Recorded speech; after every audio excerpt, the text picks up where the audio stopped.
Oklahoma State coach shoots and kills an armadillo? Slow news week for ESPN, apparently.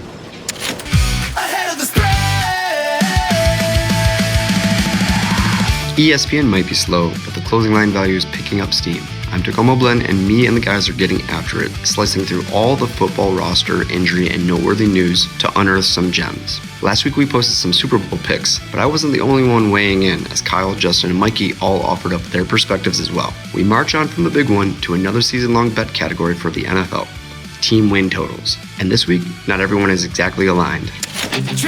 Trivia, this is sports trivia. It's a segment about a fact you don't know. Probably trivia, something super significant. Probably so significant. Totally trivia about a sports related thing. Takoma Blend in the building. It's time to lock in. It's a new season, and we should expect to see some new teams emerge as contenders and others fall short of heightened expectations. But one thing that is fairly consistent, unrealistic goals for the Dallas Cowboys. I absolutely jumped on this when I saw it and can't wrap my head around it. Dallas Cowboys under 9.5 wins. Here's why. Dallas shouldn't necessarily be a terrible team this year. When you have passing game weapons like Pickens and Lamb, plus Dak slinging it, you're never out of it. But digging deeper, and you see some protection concerns. The offensive line has holes at both left and right tackle, as both Guyton and Steele graded poorly in pass protection. If you can't protect Dak, you're going to see Lamb and especially Pickens frustrations emerge. On the other side of the ball, you have a secondary ranked in the bottom third of the league by Warren Sharp, and a defensive line that has been retooled since Parsons' departure to Green Bay, but a lot of youth, a lot of uncertainty. We just don't know what we're going to get out of that team. The high-powered offenses in the NFC East should roll over this hapless opposition. And finally, if you watched my Super Bowl future video, you'll see that I'm going back to the well on this one. Strength of schedule. Cowboys have the 5th most difficult schedule in the league this year. This win total has no business being this high, but it's probably goosed up with all those overly enthusiastic Cowboys fans. Bookmark this under. An end of an era in Pittsburgh. Tomlin has gone after 19 seasons. Steelers fans got sick of the middle-of-the-road results after years of success. But the timing wasn't ideal, as there are 10 new head coaches in the NFL entering this season. And while there is uncertainty with many of those hires, McCarthy ranks dead last in my eyes. Zero offensive creativity since his days coaching Aaron Rodgers in Green Bay, and that will be a problem with a team with very little offensive talent. The defense can only do so much, and after a multitude of 3-and-outs, the Steelers will find themselves on the wrong side of the box score way too often. The competitive division has a Ravens team with Lamar and Henry, a Browns team that could surprise some people, and a Bengals team that we already discussed having some excellent upside. They're buying high on Dowdle, relying on a thin wide receiver core behind DK and an always injured Pittman, and a QB who exceedingly lets the frustration boil over and impact performance. It's difficult to see a path towards 8 wins. I see them getting to the 7-win range, assuming some offensive cohesion, but those additional 2 wins to hit the over is a massive leap. So we're hammering that under. Crazy disrespect to Andy Reid and Patrick Mahomes going on right now. Before last season's injury to Mahomes, where he played the fewest number of games since 2019, the Chiefs won at least 10 games in 10 straight seasons. They eclipsed the 10.5 total that we're looking at right now for this season in 9 of those 10 as well. And in all of those seasons, they finished in first place of the AFC West. Now they have the 3rd place schedule, a healthy and rested Mahomes, one of the best coaching staffs in the league with Reid, Bieniemy, and Spagnuolo. The division looks tougher than it ever has, with the Broncos and Chargers looking strong and a potential new-look Raiders hoping to snipe some wins. But at plus money, I'm taking a flyer on a team that simply gets it done. Chiefs bounce-back season awaits. It's the big cat. The kitty's got claws. What's up, guys? It's the Big Cat, trying to get ahead of the spread with some more cat calls today. Today, we're talking win totals. I have a tale of 2 teams for you today, both with 9.5 win totals, but I see them very differently. I'm going under 9.5 on the Bears, and I'm going over 9.5 on the 49ers. What's that noise? The Bears still suck. I agree, bud. I'm trying to do a show. Okay. All right, I'll see you later. Back to the picks. So the pick is the Bears under 9.5 wins at minus 130. A little juicy. Can take a look at under 8.5 wins, I'm seeing plus 120, plus 130. I think there's a good ROI on that bet as well. I really like the under 9.5. I don't think they can get there. Now, the Bears are ranked 32nd by FTN on defense going into 2026. Dead last. They weren't very good last year either. Just a lot of turnover luck, which we'll cover. But what happened this year? They lost 5 of their 6 players that took the most snaps on defense from last year, including their middle linebacker and both of their starting safeties. The big splash acquisition in the offseason, they brought in Kobe Bryant to play safety. 3 years, $40 million. He's out for the season. We won't be seeing him in 2026. The luck was on turnover margin. The Bears led the league in turnover margin with plus 22. That's offense and defense combined. And they had 33 turnovers on defense. Incredible numbers. Now, as we all know, turnovers are highly unpredictable and variable year to year. So I'll give you an example. In 2024, the Bills, Steelers, and Chargers were the top 3 teams in turnover margin with a combined margin of plus 52. Fast forward 1 year, those same 3 teams had a combined margin of plus 15. 37 turnovers worse from 1 year to the next. Now, what does that tell us? This is not a repeatable skill. This is not something you can coach or something you can count on. Counting on the Bears to do this again is a fool's errand. How were the Bears last year on defense? If you discount turnovers, they were 30th in the league. So they were already not a good defense last year. A lot of key losses, as I mentioned. One of those is Kevin Byard. He had 7 interceptions last year. He's gone.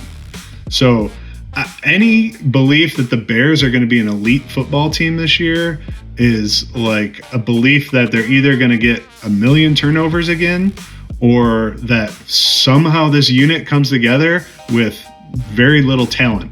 It's very hard to see. And they even got lucky on the other side of the ball. Caleb Williams fumbled the ball 8 times last year. Guess how many he lost? 1. Hard to see that happening again. Schedule-wise, they go from the 4th easiest schedule last year, they had a last-place schedule, to the 6th hardest schedule this year, now that they have a first-place schedule. So, and if you look at just wins and losses from 2025, the Bears schedule in 26 would be the number 1 hardest in the league. And then if you look at the division, the Bears won 11 games in their miracle season last year. They were 2-4 in the division. Well, guess what? The division is still pretty difficult. Lions, Vikings, and Packers all look like good teams. Vikings should be improved with improved quarterback play. Defense may take a step back. We'll see. I don't expect the Bears to win more than 2 or 3 games in this division this year. My guess would be 2, just like last year. That means they got to win 7 or 8, maybe 9 games against their other 11 opponents. They have a bunch of tough games. You've got the Eagles, Patriots, Buccaneers, Seahawks, Jaguars, and Bills. The Seahawks and Bills games are away games. It's going to be tough sledding for them to win 2 or 3 of those games. And if you just look at the team overall, they were 15th in plus-minus points for last year, league average. Look at their final DVOA from last year. They were 16th. League average. This was an average team that got a ton of turnover luck and won a bunch of games in the 4th quarter. We can't count on that from year to year. And then, on offense, they'll probably be good. I'm not a Caleb Williams truther, but, there's talent. He could take another step forward. There's a lot of belief in Ben Johnson. I don't have any doubts about him, but they did lose some guys. They lost DJ Moore, who was a great veteran presence for them at receiver last year. They lost Drew Dahlman, who was one of the best centers in all of football. He was ranked 4th by PFF at center last year. He's being replaced by Garrett Bradbury, who's ranked 30th last year by PFF at center. So huge loss at center. They also have their starting left tackle working back from an ACL injury. No guarantees there. Maybe he'll play, but is he going to be as good as he was? Questionable. And they've got Luther Burden injured in camp right now, projected to lead the team in receiving yards, and we don't even know if he's going to be on the field in week 1. A lot of questions for the Bears. They need a 90th percentile outcome to clear this 9.5 wins. They could have an elite season if somehow the defense comes together, but I would be very, very surprised if that happens. Sorry, Bears fans. Not trying to disparage your team. I just think it's going to be tough to get over 9.5 wins this year. And shout out to MikeyV, contributor for the closing line value. I know that's your team. Contrast that with my other pick, the 49ers over 9.5 wins. Now, under Mike Shanahan, the 49ers have gone over this number 5 of the last 6 years. And 3 of the last 6, they've gone over 12 wins. So we know they know how to win. We know Mike Shanahan knows how to win. This year, they brought in new defensive coach, Raheem Morris. They upgrade the defense at all 3 levels with free agent acquisitions, including bringing back Dre Greenlaw, which could be huge for them. Nick Bosa only played in 3 games last year. He was pretty healthy consistently for the 4 years before that. I think we have a good shot at seeing him on the field for most of the season. They also drafted 4 defensive players, including a pass rush specialist, Romello Height. So expecting some contributions from the rookies as well. Opposite of the Bears, I'm expecting positive regression from their -6 turnover differential in 2025. This is a team that won 12 games last year with a turnover differential that was 28 turnovers worse than the Bears. If we compare the 49ers and the Bears by power rankings, ESPN FBI has the 49ers at 5 this year and the Bears at 16. Sharp Football has the 49ers at 12 and the Bears at 17. If you look at DVOA last year, the 49ers finished 10th and the Bears 16th. Again, both these teams with a 9.5 win total. Let's compare the schedules. Bears have the 6th hardest schedule. Well, 49ers have the 8th easiest schedule this year. 3rd place in the division. That helps. We expect the offense to be great as always. They were 2nd in DVOA last year. The 4 years before that, they were 9th, 1st, 5th, and 6th in DVOA. So always kind of a top 6 offense, right? They added Mike Evans and Christian Kirk this year. Those should be nice additions for the team, especially at receiver where they've had tons of injuries year over year. What are we concerned about most with this team? Age and injury history, right? We've got a lot of aging veterans on this team and a lot of injury history. There's a lot of discussion about the substation. I'm not sure it's a real thing. Injuries tend to regress over time, so the most injured teams often have a much better year the following year. We've also seen backups do great in Shanahan's system, right? Mac Jones played like an elite quarterback last year, helped the 49ers win a bunch of games. We've seen backup running backs come in for the 49ers and look like all pros. So the system is really built, especially on offense, to be able to plug and play some of these guys. Give me the elite coach with the elite wins history and improved offense and improved defense. Put it all together. I think going over at 9.5 wins should be very, very achievable for the 49ers, even as a median outcome this year. Not even talking, what is their ceiling? It could be quite a bit higher. So that's it. Those are my 2 picks for win totals I have for you today. Good luck to all you bettors out there. And don't forget, Kitty's got claws. Hi everyone, this is Justin from @JustBeGolfing, here to keep you ahead of the spread on the total wins bet for the 2026-2027 NFL season. My total wins bet is actually not an over bet, it's an under bet. And listen, I love winning until I'm not winning. And with the over, you just have to wait until you kind of achieve what you've been looking forward to. No, not me. I'd rather start a winner and stay a winner. And that is why I am looking at taking the under at +110 on the Dolphins under 3.5 wins. Now, I know what you're thinking, 3.5 wins, that's nothing. Like, you could form a gang of 11 guys that you know and probably win 3 games in the NFL if you were playing the Jets and the Raiders and the Dolphins. And you might be right. But the Dolphins this season are incentivized to not win games. They want to rebuild their team. They have a new coach. They have Malik Willis as their QB, and they're kind of in a full rebuild mode. They traded Jalen Waddle away to the Broncos. They don't care about offense. They don't really care about defense. They just care about the future. And so when I looked back, I saw the last 3 seasons, there were like 11 teams that have finished with 4 wins or fewer. And that to me just means that the Dolphins are going to be in a place where they want to win as few games as possible. when I looked at their schedule, which they have the second hardest overall schedule out of the entire league, I think their combined opponent winning percentage from last season is 542, which the only team with a tougher schedule is the Bears. So when I looked at their schedule, I only saw 4 games that they might possibly win.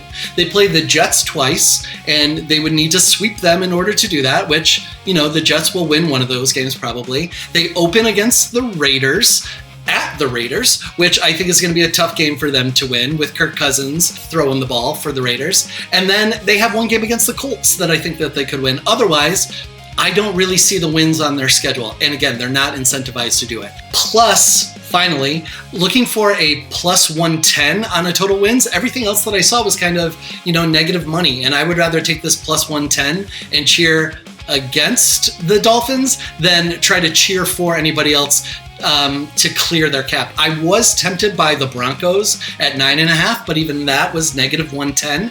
And, you know, they won 14 games last year. To go all the way back to 9.5 in an AFC West that I don't think is as strong as, you know, everybody thinks it is. Like, I don't think the Chiefs are going to bounce back quite as big as they were, especially in those one-score games. So I just think that the Dolphins under 3.5 wins is a winner-winner chicken dinner. That's what I'm here to do for you guys, give you winners. Dolphins, under 3.5 wins, plus 110 on Bovada right now. Go and get it. Who's down with MikeyV? What's up, what's up, what's up? Preseason's officially kicked off. The NFL regular season is right around the corner. There's only 2 weeks left to figure out who's legit and who to quit. God damn, do I love some futures. Today, I'm taking a look at NFL win-loss season totals. And to be honest, I'm not going where I was originally thinking with the Patriots under 10.5 or the Titans under 5.5 wins. A few things caught my eye this morning, and instead, I'm going to send it to Mile High City, rolling with the Denver Broncos over 9.5 wins at minus 115. Based on the line number, I guess the 2025 Broncos were an easy team to move on from, seeing as they've eclipsed this number for 2 straight seasons.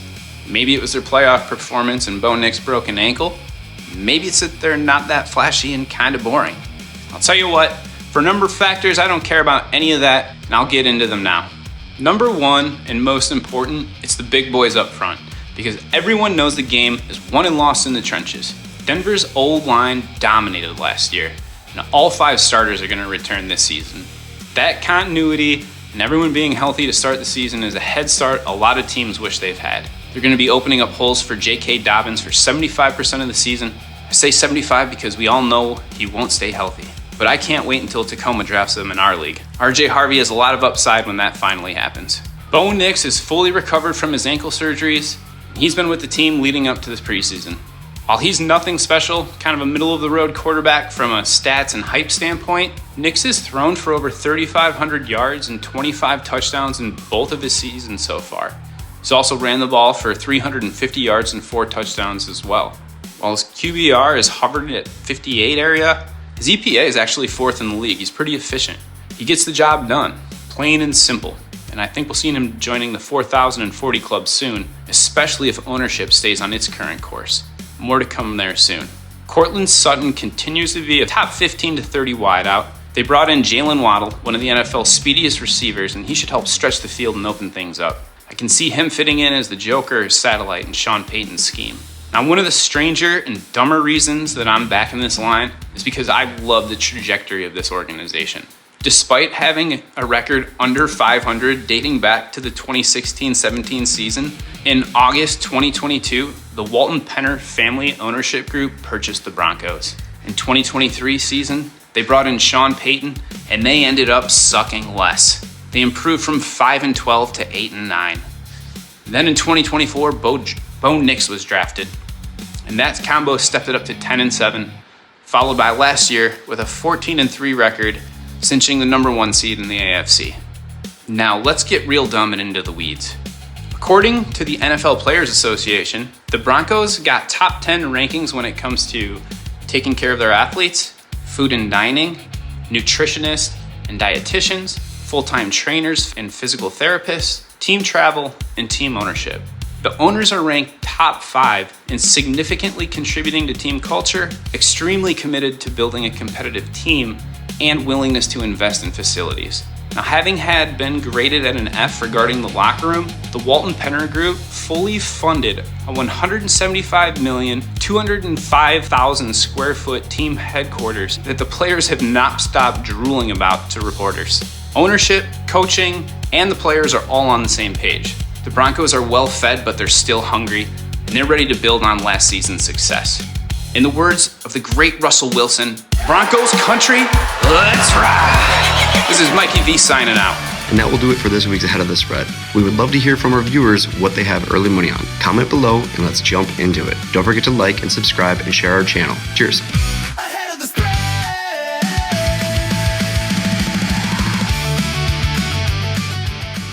Trivia, trivia, this is sports trivia.